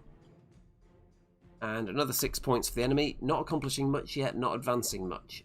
Very wary of my threat posed by all the Annihilators. You'll see that I teleported with my wizard. The 3 Annihilators that failed their charge, they teleported over here to safety so they can go through the portal next turn. It's just so they didn't get killed by him needlessly in my own turn. Saving them for another day. Turn 2. Well, killed quite a lot of the frontline unit there. For a cost of 3 Annihilators though. They did splat in there. All the others failed their charges, of course. And including these ones that failed their charge at the back there. And the Paladors also failed their charge. So just 1 unit of 3 Annihilators made it in. And that 1 Tempester, I think, may have gone in as well. But ideally, I would have liked this to have got in here. would have liked one more unit of them to go in just so we could finish off this unit in one go. But as it is, only one of the 5 charges was successful.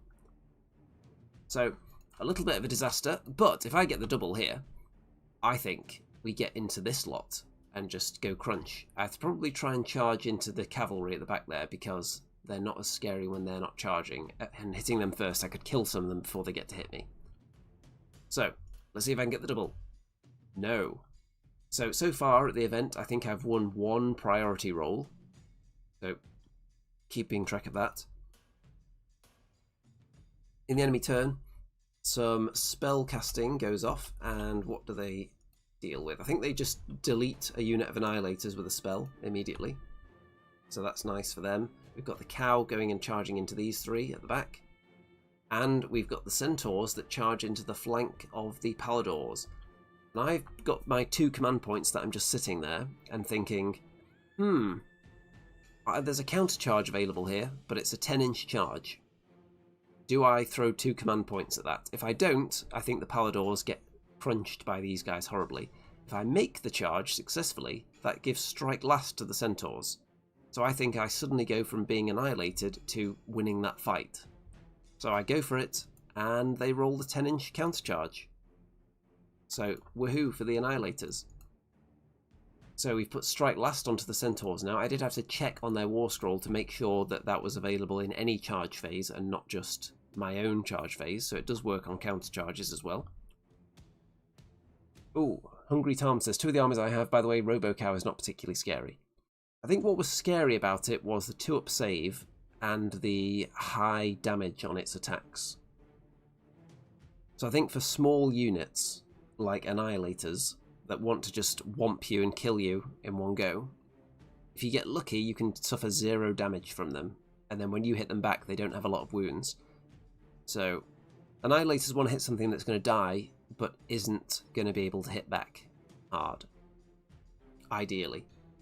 And there's no guarantee that something with a 2-up save dies, unless you can add to the rend further by, for example, a Purple Sun or one of these spells like Krondys, something like that.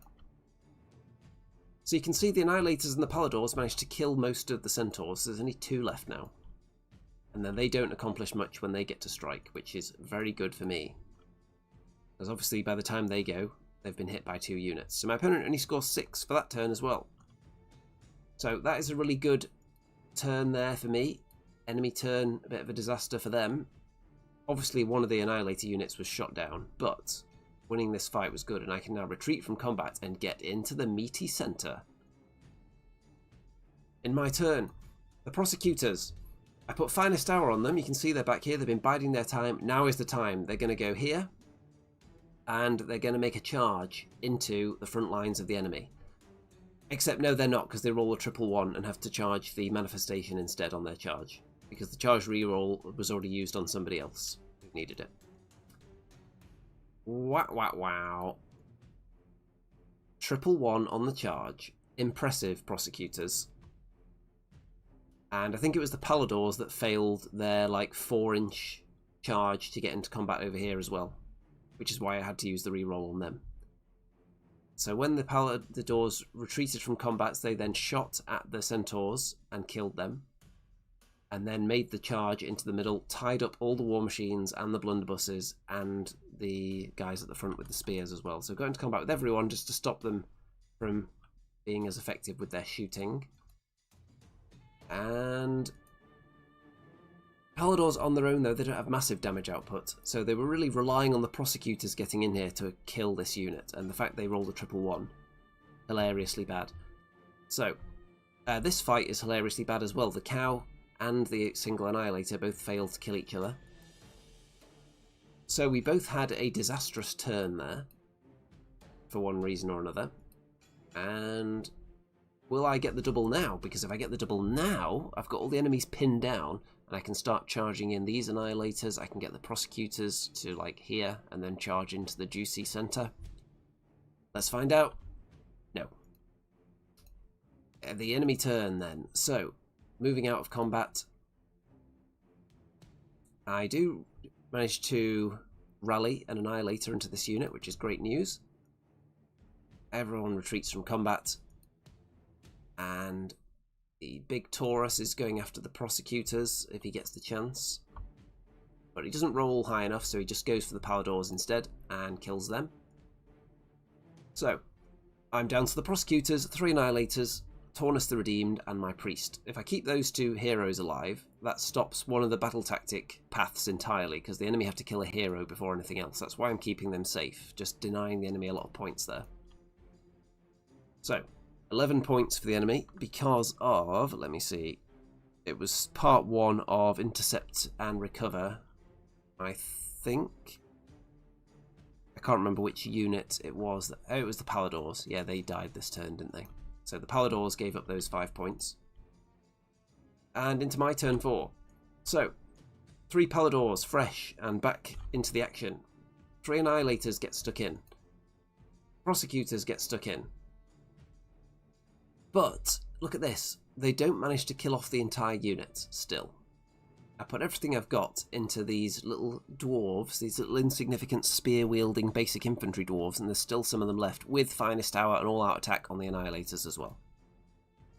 I think I did lose some of the prosecutors to covering fire on the way in, which is unfortunate because I think I forgot that they should have had a 5-up ward save this turn as well. Which is why in the next game you'll see I'm now permanently just leaving a little token on them that says 5+ ward save, just so in each hero phase I don't have to specifically remember to declare it's on them. I'll just say, look, if I don't say anything, it's always on them. Look, they've got this token. So I just score 6 points, and no battle tactics yet. Into round 5, and my opponent is going first in that as well, so could just wipe me out and end the game, but also needs to get onto all the objectives and make sure those are secure. So, gets stuck into combat. Doesn't do as much killing as you might think though, so I've got units that are left alive on a few wounds.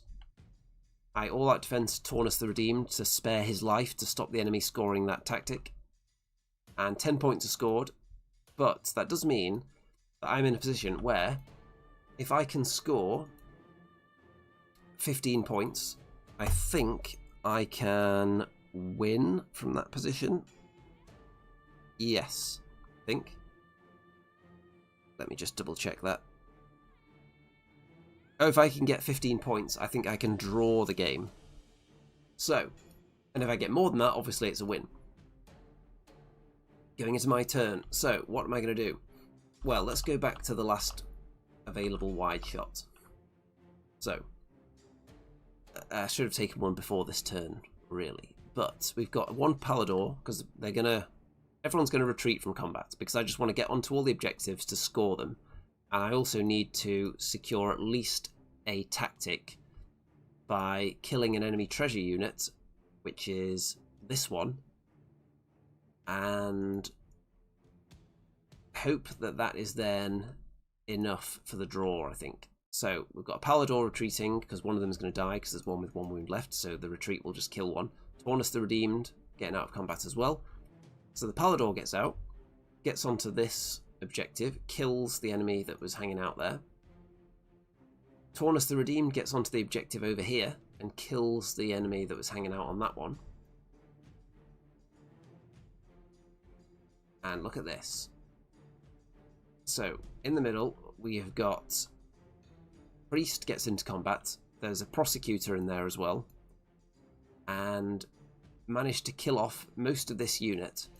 If I kill one more guy, that is a treasure unit, which would immediately put the game into a draw. And would I hold a... I wouldn't hold a ley line. I don't think I've got this one because there's that chunky little guy on here as well. But it would give me a big, healthy chunk of points. Because what I did get was... Let's see... I got the first part of Restless Energy because I took an objective off the opponent. So, if I got the other battle tactic by killing this guy, that would give me 18 points for the turn. I wasn't going to be able to get the full 10 because I didn't get a ley line because this guy's here. So I would get 8 points for the scenario, and then 10 for the battle tactics if he dies. If one more dwarf dies to my priest's attacks. Because I took these two, and... Yep. One dwarf lives, which means I lose by 2 points instead of winning by 3 points. I did get him down to making ward saves as well to live, and he just managed to hang on, that final dwarf, with a ward save at the end. Look at that. Disgusting. So even though I've barely got anything left, I was able to pull off a series of manoeuvres that all succeeded, making charges, 9-inch charges sometimes, which Annihilators need to pay attention to this and learn how to do that. Got into the combats I needed to be in, did most of the damage I needed to be in, just couldn't kill a single 1-wound dwarf at the end to win the game, which would have been amazing. And there he is. It was him. That's the guy. If he dies, I win. But sadly, he lives. And I probably forgot to reduce their ward save as well with the priest on my way in, which would have helped. I think I need to put something on him as well that says, this guy can reduce enemy ward saves, so I don't forget that. So, 13 points, 2 less than I needed to draw. Okay, some photos of the armies now, at lunchtime on day 2. Some very nice cities of Sigmar here. Now, from there, while there are some colours in there, it's not super vibrant, but when you get close up you can see the quality of a lot of the flesh going on here. Very nice. So it's kind of more realistic, even though it's got bright red and some yellow in there. It's quite grimy and gritty looking. So, very stylish. We've got some Bloodthirsters, a whole army of Bloodthirsters. 5 of them. They're very cool as well. We've got some Sylvaneth, Tree People. Also nice. We have got some more Cities of Sigmar. Now, this is more of your wild, vibrant, like fantasy style colour scheme compared to the other one that was more gritty and realistic looking. Again, very nice though. Then we've got the Tzeentch that I didn't get some great pictures of earlier, so hopefully some of these are a bit better. You can see the quality here. Very nice. Then we've got the Hellsmiths. Now, there were a few Hellsmiths at the event. Was it 2 or was it 3? At least a couple anyway. And look, very cool here. Nice gem work. Nice highlighting. And then we've got some Khorne, some humans of Khorne. Not just Bloodthirsters. So Khorne infantry lists do still exist, with the Regiment of Renown evil dwarves in there as well. We've got some Stormcast, with Ionis Cryptborn, and some Longstrikes, and some Reclusians. Reclusians are very popular at the moment. I'm starting to see why now that I've played against them a little bit. So maybe I should paint mine. I might only have 3 though. So we'll see about that. I've also got some Stormdrake Guard that need to be painted as well. But the painting just never ends. There won't ever come a point that I paint all the models I own, because you always have to acquire new stuff that then jumps to the head of the queue and pushes the old stuff back down. We've got some Seraphon. Very vibrant, some colours in there. So what stands out? It's the white on these guys stands out from everything else, and the slan at the back there. So let's have a look at him. There we go. Very jungly. And then we have got some Grave Lords. We've got some knights. We've got some zombies, it looks like. This guy is a very cool dragon. One of the cool dragons that they've done in recent times. Some blood knights, some zombies. Very nice. Then we've got some more Hellsmiths. Very cool. These are growing on me a bit the more I've seen other people with the army. The GW ones did absolutely nothing for me at all. Seeing them just did not inspire me in any way, and I just didn't think they looked very good, the official GW colour scheme. So I was going into it thinking that they were just an army that aesthetically was just bad. However, when I've seen actual humans out there in the world painting them and taking them to events, now I can actually see there is something there. You just got to paint them in the right way to bring it out. These actually look very cool. I think the ones with the 2 weapons, one in each hand, they look kind of like maracas.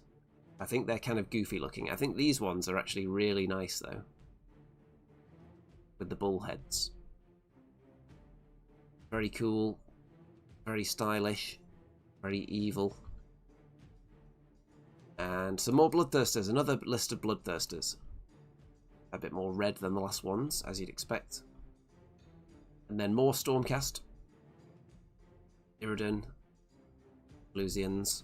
More Reclusians. And then into the final round. So, let me just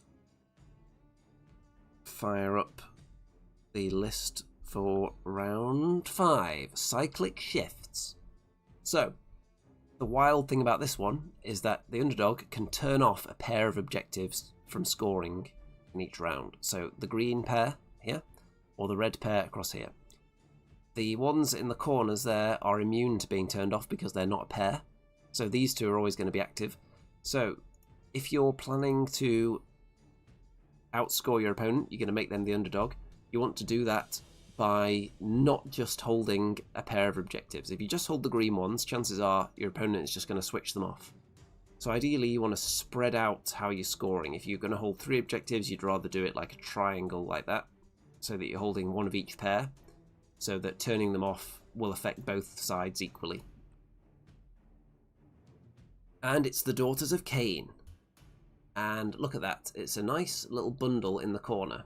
Now, I don't know many people that, when given the opportunity, don't bundle in the corner when they're faced with the possibility of 4 units of Annihilators dropping down near them, and Paladors moving 20 inches, and then shooting and charging and shooting again, and then fighting. And Prosecutors that can drop down 9 inches away and charge 3 dice. So it probably makes sense that people are doing this very turtley formation against me, because that's just what my list is. So, let's look at what we've got here. What is this? It is a classic Marauder Giant, which is... let me see what it's called. It's a Regiment of Renown, Stumblefoot Gargant. So this is a Regiment of Renown that's just one of the mini Gargants, and that's it on its own. So any excuse to get this guy into an army. Classic Metal Giant, one of the best old school miniatures. It was one of the earlier miniatures I owned, I think, as well, when I first had an Orc and Goblin army, which would have been mid-90s back in the day. I remember going into Games Workshop armed with my childhood cash and finding that they had a special deal on. It was 3 boxes for the price of 2. You get the cheapest one free. So I think I got this guy. I would have got Azhag the Slaughterer probably, and something else, one of the other expensive boxes, so one of those was going to be free. And then I got some cheaper boxes as well, like some regular goblins, maybe a Snotling pump wagon, some orcs, loads of cool stuff back in the day. I remember this guy specifically. Nightmare to assemble as a child, all that metal, and the hand is going to keep falling off if you don't know what you're doing, if you don't know about pinning, for instance. But classic, lots of childhood memories. You don't see a lot of this kind of thing in Age of Sigmar. You don't really see metal in Age of Sigmar very much in general. So it's wild that you do see some occasionally. Then, look at all this. Daughters of Cain goodness. What have we got? We have got a Slaughter Queen on Cauldron of Blood, which is right there. We have got a Scourge of Gyron Bloodrack Shrine. Hold on, which one is the Cauldron, actually, and which one's the Shrine? Because I don't know if either of them actually use the actual Cauldron piece on the miniature. So, either way, they're a similar kind of thing, anyway. There is a reinforced unit of Sisters of Slaughter with bucklers, which is the unit here with the masks on. There is Witch Elves reinforced with the 2 daggers, which is the unit up there. There is also a Witch Elves with the bucklers here, reinforced. So these units with the bucklers, if they roll a 6 on their save, they bounce a mortal wound back to you, which is quite scary. These 2 units here. There is a unit of the Combat Snakes, which are the Blood Sisters. So they're the fighty snakes, not the bow snakes. there is a Hag Queen who is in amongst them somewhere. Optimus says GW haven't released a single metal model for AoS. If they did, I'd be a very poor man, having bought them all.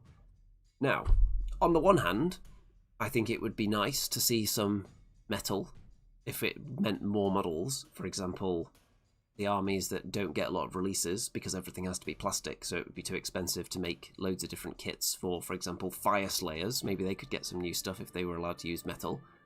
On the other hand, though, since you're pushing all the miniatures around individually on their individual bases, and they're often falling into each other and falling over and knocking each other over and bumping elbows, I think the paint would chip off very quickly using metal in Age of Sigmar.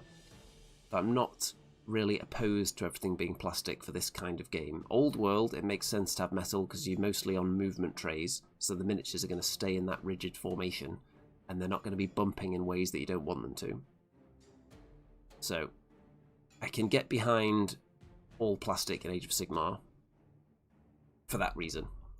Some people do use movement trays in this game, but it does limit your positioning options slightly. What else have we got here? We've got the Canary Heart renders are hiding out, reinforced in the sky somewhere. Okay. Lots of dancing death ladies. I think we can agree there. I think the Hag Queen is somewhere at the back. That might be her there. So, what's my game plan? Because this is the kind of mission where I would have preferred to have faced the Lumineth, because then their ball of death maybe would have had to expand onto more than one objective. So they're going to have to come out eventually if they want to score. I'm able to spread out without losing any of my army's effectiveness. Something like the Tempesters or a unit of Annihilators can probably just go to an objective over there and not ruin my game plan too much. If the enemy starts spreading out, not only does that take them out of range of their buffs, which are reliant on units like these two big centerpieces, they also then allow me to drop in behind and among them with my Annihilators dropping in. So, it's not the best mission for the Daughters of Cain, this one. So let's go into it. I give away the first turn because I want the chance to double the enemy, to just increase my chances of scoring big. And the enemy barely do anything, just move up a little bit.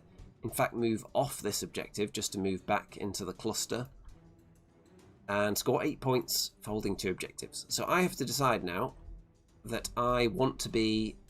Do I want to be the underdog or not? Because... Or do I want to make my opponent the underdog, or do I want to level it up? I decide that I'm going to take the lead on points, put my Tempesters out on this objective over here, teleport them there, and let my opponent become the underdog. I'm holding one of each colour of the pairs, though, so I'm not too concerned about turning them off. And what's this? A 6. What does that mean? Well, that is only the second time at the whole tournament that I've won a priority roll. So I decided to commemorate the occasion by taking a picture of the dice. And I make my opponent go second because there's nothing going on yet. They're miles away from me and they're not scoring big points until they emerge. So my opponent is the slight underdog, so decides to turn off the flank objectives, which are the red ones, because I'm on one of them. And then brings out the snake manifestation to close the distance on me a bit, and also to screen me from dropping down everything I've got right in front of them, which is probably a good idea. And not much movement going on yet. So 8 points again. Into my turn 2. And this is where I decide to employ some hit and run tactics. So there's nowhere for my Annihilators really to land yet, because it's just manifestations and a mini Gargant out in front, so I wouldn't be able to land too many of them there. I decided I'm going to send the Paladors in there, smash into the Witch Elves, kill loads of them, and then run away with power through. And then hopefully I get the next turn and I can send them back in again and do the same thing. We'll see anyway. Let's see how it goes, and I in fact do get them in there. I lose one of them. You can see I've got Finest Hour, all-out defense because they do get shot with a bit of covering fire, I think. But then I do kill most of the Witch Elves. There's only 5 left. And so I've made a dent in the enemy forces now. And I get 8 points. So I'm still slightly in the lead. So if my opponent wants to win, then there's going to have to be some kind of advance onto other objectives. Tempesters are just towing right on the edge of this one, so they can get involved in the game again if they need to later. Snake is moving towards me in the enemy turn now. Witch Elves, who rally some of them back, are going onto that objective. And the Snakes are advancing up as well. I think the Snakes maybe have run and charge this turn. Let me have a look where they were. Yeah, I think the Snakes have run and charge. The Witch Elves ran, but they don't have run and charge, so they can't go and attack the Paladors, but the Snakes can because they have the run and charge, which I think was a spell. The Giant and the other Witch Elves are going this way. And the Canary dropped in. So this actually messes up my game plan a little bit here, because if we look, the Paladors wanted to redeploy away from the Snakes and not get charged. However, if I do that, it means Taunus the Redeemed is 9 inches away from the Canary, who are allowed to shoot and then move after shooting. So they can shoot you and then move d6 towards you and then charge you, it seems, which is quite a powerful ability, and I don't want him to die because my opponent has Master the Paths and Restless Energy. So they want to take objectives off me and kill a hero to start getting points. Now, I've been careful to stay off this objective over here entirely. I didn't end a turn on it, so I've not taken that one yet because I knew the enemy were going to take it because the whole army is coming down this way. So I didn't take that one yet to not open up that battle tactic option. Taunus the Redeemed, if he stays there, gets shot by the Canary, takes a few wounds, they charge him, and unless he kills a load of them, then they just take the objective off him, maybe kill him as well, and maybe get 2 tactics in one. So I decided to redeploy him, and he actually redeployed far enough away so that they weren't even able to shoot him, which means they're not then able to do their d6 extra move to take the objective, which is really good because now they're stuck there. But it does mean the Paladors couldn't redeploy, so they do get charged by the Combat Snakes of Doom, the Blood Sisters. So we'll see if they die now. And I do lose a lot of Paladors. There's 2 left though, so they can escape. And I'm thinking of just abandoning this little area for now as well. But it is going to be turn 3, so I'm going to have to drop things down now. So the Paladors may well abandon this area, but I'm going to put something else in here. My main focus is going to be to kill these immediately, because they're very fast. They can get to any objectives that I abandon, so I'm just going to hone in and kill them, and try and stay out of range of the big scary blocks of 20 things there. So, 8 points for my opponent again. No tactics yet. Into my turn. Annihilators drop in and go after the Blood Sisters and obviously fail their charges because it's Annihilators. Up at the top, Annihilators drop in, looking for the Mini Gargant and the Manifestation. This is actually before the charges were attempted, these pictures. So we've got Prosecutors, Taunus the Redeemed over there. And the Canary actually used covering fire and did 6 wounds to Taunus the Redeemed, so he was down to 2 wounds, so I didn't want to send him in as well, so I sent the Tempesters and the Prosecutors in there. Obviously down here, Annihilators fail their charges. These ones do actually make their charge into the Snake, but not enough to reach this unit, because I think the Witch Elves were slightly further away, or they lost a model, which made it a longer charge. These ones fail. These ones make it into a Manifestation, these ones fail. So half the Annihilators do get in, but only into Manifestations, which is not ideal. Obviously, they kill this one. And down here, this situation is actually interesting because there's 10 Witch Elves there. They're very fragile. I work out that if I pile in towards the Snake, I can actually get 2 Annihilators into range to punch the Witch Elves. Are 2 Annihilators enough to take out 10 Witch Elves? Because if it's not, it's a big risk allowing them to fight me. So I decide I'm going to go for it. I have to start killing things as well. So I decide I'm going to pile in, put 1 attack into the Snake, 2 into the Witch Elves. And it pays off. The champion kills the Manifestation. The 2 Annihilators there kill the Witch Elves, which is great, with all-out attack just to make sure, give me the best chance. Now, I'm very happy with this situation. Quite far from the enemy with my heroes, one there, and the priest is hiding off somewhere down here. So that's locking off part of the battle tactics. I've taken this objective off the enemy now, so they'll be able to take it back off me, but it's only like equalizing because I've already scored this one now. The Paladors are still in danger. The Annihilators are in danger, obviously, because they're stuck out here with these two combat units. So I'm going to use my... Oh, there's the priest there. I'm going to teleport the Paladors away with my priest next turn, and I'm going to teleport them away to relative safety, because I don't want them to die. I want to have a chance to get them used later on in the game, maybe twice if I get to bring back another unit of them at some point after they die finally.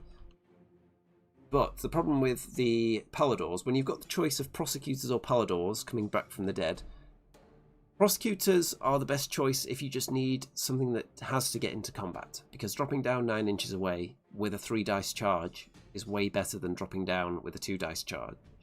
Even though the Paladors come in with significantly more points coming back to life and more wounds, more staying power, way less likely to get into combat. So if you just need someone to come back and hold something, you want the Paladors for the wounds. If you want something to come back for a precision strike that needs to get there, because you need something killed at the end of the game, then bringing back 3 Prosecutors is really good. Okay, so in my turn 3, I was able to get 15 points because I took an objective off the enemy there, and I hold more than the enemy. So at this point, my opponent is probably thinking, as the underdog, do I want to turn off some objectives? And you would think maybe these 2 would be good to turn off now, because I'm on both of them. But it depends if you think you can take them both, is the thing. Oh yeah, one other thing that I forgot to mention earlier, the snakes.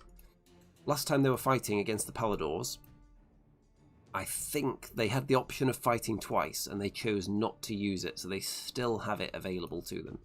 Had they done so, they may well have killed off the entire unit, but that's why there's still some alive, because they chose not to use their fight twice yet. So my opponent is going first in round 4, so that 1 priority roll I've won in this game makes it 2 for the entire tournament so far, and there's only 1 more to go. So 2 priority rolls won in 5 games, and also how many 9-inch charges have I made out of 1,000? Maybe 5 out of 1,000 over the course of the whole event, something like that. So let's see if my Annihilators get killed. First of all, I teleport the Paladors away over here to safety behind these Annihilators. And now the enemy are just advancing into a position where they can try and attack various units. It's risky to attack lots of units of Annihilators though, because if you don't fight them first, if you let 3 Annihilators swing, they could definitely wipe out most of this unit in one go if they get a good round of attacks. Or this unit. So you don't necessarily want to engage all of them unless you can put strike last or strike first effects into play as well. The giant up here, we've got one of the shrines, which one of them has a really powerful shooting attack, I've found. Every time it's fired, it's done some really good damage. I can't remember which one of the 2 it is, though.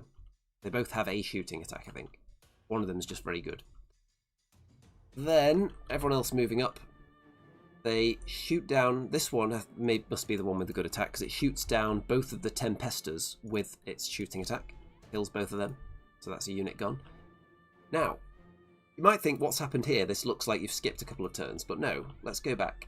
So, from here, the Blood Sisters make a charge, they go into these Annihilators, they get over here, because they don't want me to countercharge with these ones, because that would be really bad for them if I made it. So they charge all the way over here. I think these are Sisters of Slaughter, aren't they? So these ones actually roll an obscenely high amount on their charge, and they get all the way to the Prosecutors. So, Taunus is actually in danger now, because not only are these here, the snakes can pile in and attack twice, so they are going to be able to possibly go this way at some point, especially because this shrine gets in as well. Over here you can see the Annihilators are tied up by these Witch Elves, and then the Giant goes in there as well. It doesn't go for the second unit of Annihilators. Over here I take some damage on the charge, some mortal damage there. The Prosecutors, who are fighting the Sisters of Slaughter. I think I was able to strike first over here with the Prosecutors, so I pile in such a way as to hopefully protect Taunus a bit better and wipe out some of them, so there's going to be less attacks coming back. Taunus the Redeemed had the option of not being this close to the action, by the way. I just didn't think it was a threat because it was so far for the charge. They just made a really long charge, and he wasn't expecting that. I wasn't expecting him to need to be a safer distance away. The Annihilators down here obviously get wiped out by 1,000,000 Witch Elves, as you would expect. Up here, Mr. the Redeemed is down to 1 wound after being hit by a few of them from the front rank that can swipe at him. And I roll a 111 with some of my... Let's see, what was that? I think it was with his attacks. It could have been like my wound rolls when I was piling in there to fight. He just didn't do much, sadly. And over here, the Annihilators drop. They die, so the snakes get their extra pile in. They go this way. And they haven't fought yet because I think the horrible thing here, the big shrine, killed them first. So they pile in this way into the Prosecutors, kill a few of them, pile in again, put some more attacks into Taunus the Redeemed, and he makes some saves and survives on 1 wound. So that's denying an enemy battle tactic. However, the sub-faction for the Daughters of Cain here, which is, let me see, Cauldron Guard, means that at the end of combat they can do like a mini power through where they can just put D3 wounds into an enemy unit. I think it's bad D3, so he could have survived, but he didn't. So Taunus is dead, so giving away some tactics there, and the enemy are going to score some points. And I've lost quite a few units. But 20-point turn for the enemy. It's not as bad as I thought it might be, that turn, because the enemy focused in on bringing down the units they attacked, rather than spreading out to attack everything. That means I've got 2 totally fresh units of Annihilators ready to go in. Obviously, it would have been risky engaging them all, as I was saying. If you don't hit them first, they can obviously kill you. But they are fragile. So I'm glad to be attacking on my terms now. So my turn 4. Annihilators moving up towards this cauldron here. 3 fresh Prosecutors back, dropping onto an objective in the corner. Because I need to hold all the objectives in enemy territory for the next part of Restless Energy. I think that one's Restless Energy, isn't it?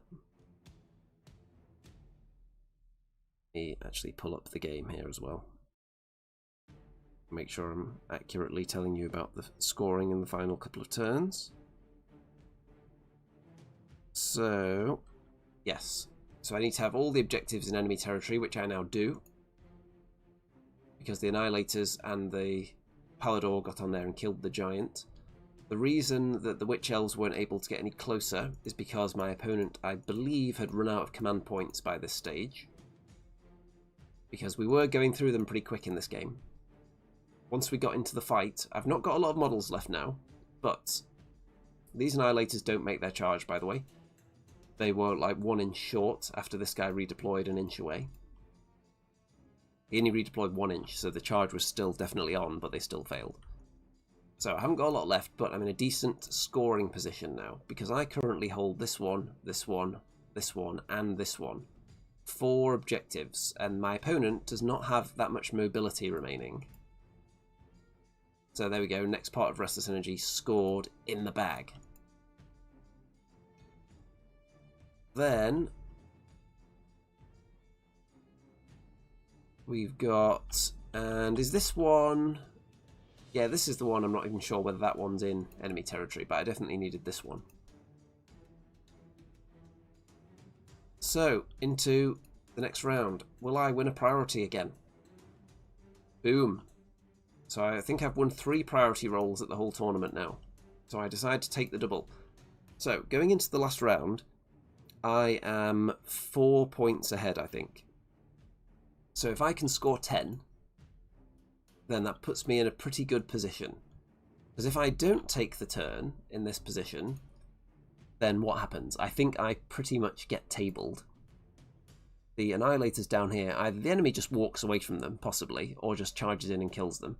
these ones here get killed by all the witch elves, and the enemy can start spreading out, trying to get onto objectives, and start chasing down my prosecutors onto this one. I think I lose too much stuff, and I don't think I have enough units to score with when it comes to my turn to actually accomplish anything, unfortunately. My only hope would be that the priest is alive and gets to teleport himself somewhere and maybe score some points that way, but I don't think it would be enough. And the enemy have got some quite easy tactics that can be scored as well. There's one where it's just more friendly units in neutral territory than enemy units in neutral territory, which they're definitely going to do because I don't have enough units left. So that would be quite easy if they got the next turn. So I don't think it would go well. But I am able to take turn 5 double, so no tactics allowed. So we can not worry about that. It's just going to get in, kill things, and try and cement my position on the objectives. So I managed to get my prosecutors in here, along with the annihilators. And you can see the witch elves are crunched. Kill the witch elves, get my priest right to the back of this objective. And then in the enemy turn, because I did score the 10, in the enemy turn, the shrine is going after my priest. I redeploy into the corner, and it fails its charge. Obviously, everyone gets cleared off the other objectives. They just go in and kill all my other units. So I've got my priest left in the corner. I was 14 points ahead. My opponent needed a 15-point turn, needed to hold 4 objectives and get 1 battle tactic.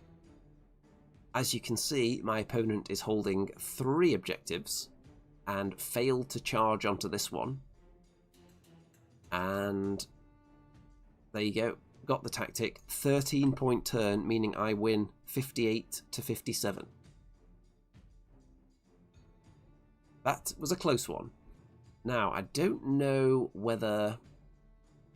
I'm not sure whether this thing was able to run and charge and just didn't roll well and wasn't able to get onto the objective. Because there is a run and charge ability, but I think it's a spell. Or I'm not sure if it was failed and it just attempted the charge instead of running straight onto the objective. I can't remember. But either way, the priest just gets away, evades the long charge with a reroll to avoid losing the game. So it's a win, finally. 1 win right at the end. He's the only one alive. And it's safe to say, the narrowest of wins in 1 game and losing all the rest, I don't think this list is a winner. I think it has some serious flaws. So, the units of annihilators, the 4 of them, hilarious when they work, but they don't work, unfortunately. This version of the game, the 9-inch drop-ins are not that great unless you have charge bonuses. So that 9-inch charge often isn't a 9-inch charge because people can redeploy. Even if you position really well, you then sometimes can accidentally put mortal wounds, too many mortal wounds onto a unit and kill the nearest model, making it a longer charge. You've then got other things like Paladors charging in as well. They can shoot when they charge, and they can then kill models in a unit, which can potentially make it more difficult for annihilators to charge as well if they go in first.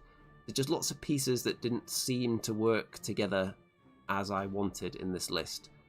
I didn't have enough delivery mechanisms to get the Tempestors and Taunus the Redeemed, all the things that are supposed to be the support pieces, into the right places, because I was only able to bring 4 units down from the sky, because it's quite an elite list.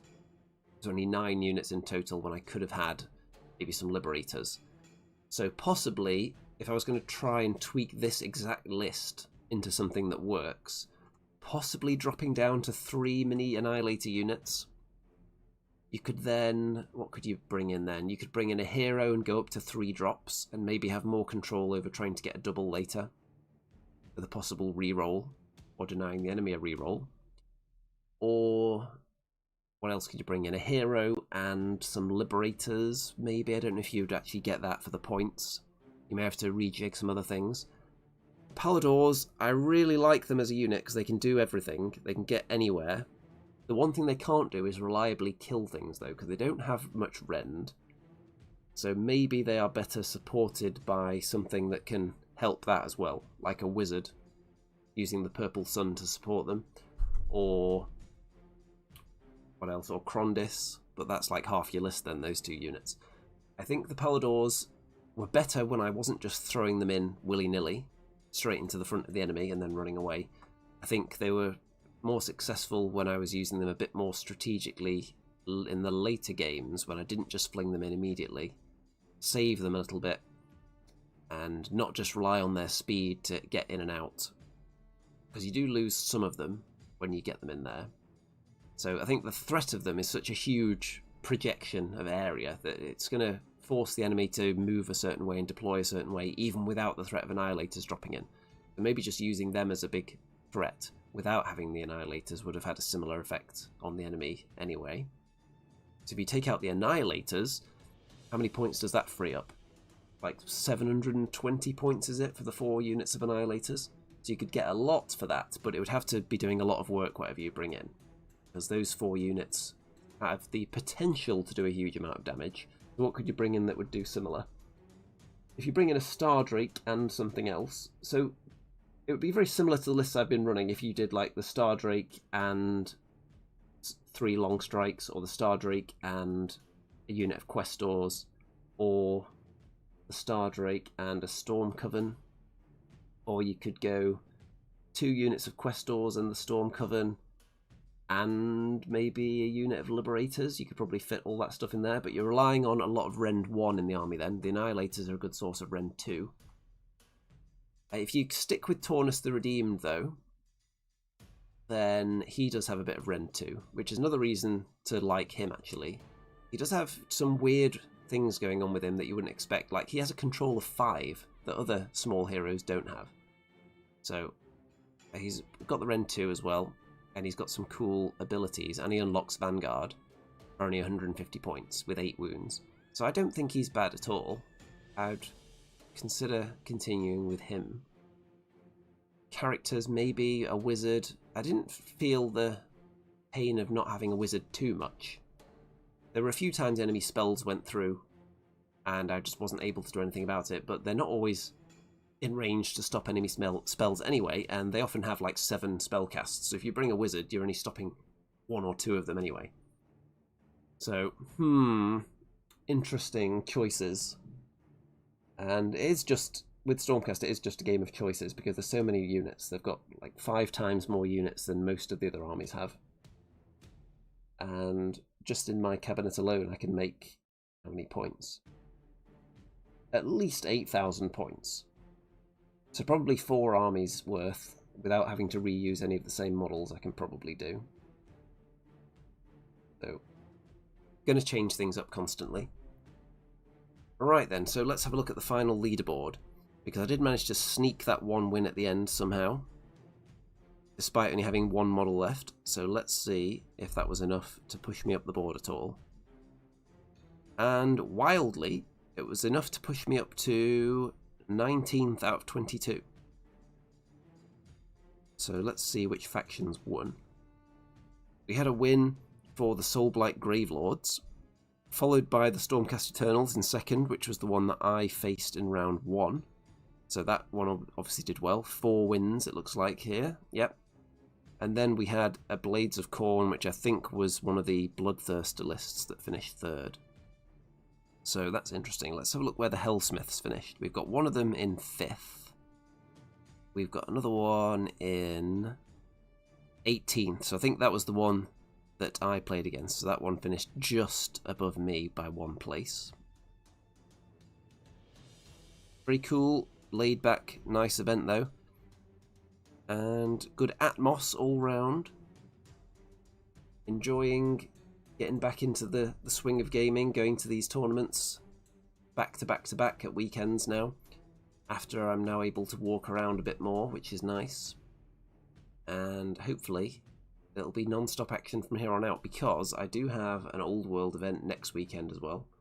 And then hopefully I'll be back into the swing of doing the weekly games as well, or the even more battle reports, probably on those videos on Friday evenings some weeks when I'm able to get down to the club. Okay, I think that is about it for this event. Let me know any thoughts you have, anything you've picked up from these games that maybe I haven't, anything that you've any wisdom you would like to impart on me, or anything that you've learned from me, feel free to drop that in the comments. And obviously, don't forget to check out all the social media shenanigans going on in the description down there. There's the Twitter, Blue Sky, Facebook, and all that good stuff. And obviously, if you consider this channel to be just the ultimate beacon of Holy Sigmar's light, guiding you towards hobby and spiritual fulfillment on those dark and stormy seas, then why not pledge your entire life savings in the Patreon or the PayPal down there, which goes to pay for part of a tournament ticket per month as the current level it's at. I think it's like half, is it half? Maybe about half a tournament ticket I think the Patreon's up to now per month. So obviously that's welcome. And that's pretty much where all my expendable income goes. Disposable income just goes into buying armies, playing tournaments. Not so much buying armies lately because I've got so much to paint, and I haven't been able to paint for, how long's it been now? Over a month. Because I haven't been able to like sit in that position that I would have to be to paint very comfortably much, because of the old leg issues I've been having, which seem to be resolving slowly now. So that's good. And hopefully you'll see pictures of some painted stuff very soon. I'm working on some old world dwarf gyrocopters at the moment, 2 of those. I say working on, I have to actually pick the paintbrush up again first. In terms of AoS, it's probably Caradron Overlords that are going to be on the table next. I've got the Ironclad staring at me accusingly that's been part painted for quite a while. And then I'll be almost the full way to an army of those then. I can put them out on the table.